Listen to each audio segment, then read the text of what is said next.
Okay, we have a Southwestern Industries CNC vertical milling machine, model DPM V3, serial number 043BJ13032. Machine was new in 2004 and we're going to run it for you.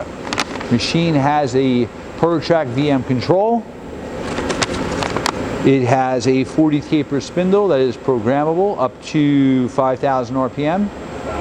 Right now we're running at 1,000 RPM.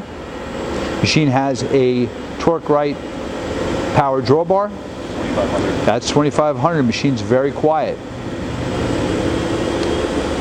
So the VM control, 3,500. 3,500. Again, you're able to program the spindle through the control, and it's a direct drive spindle. He's using a digital hand wheel to bring the whole head up and down.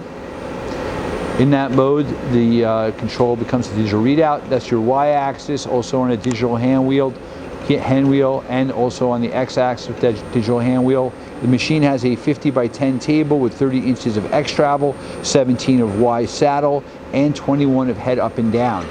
Again, because of the digital hand wheels, the machine also has what they call tracking option. That's a slower feed. You can change the feed rate on the handle. He's rapiding also through the control. That's your X, very quiet. Your Y, also quiet.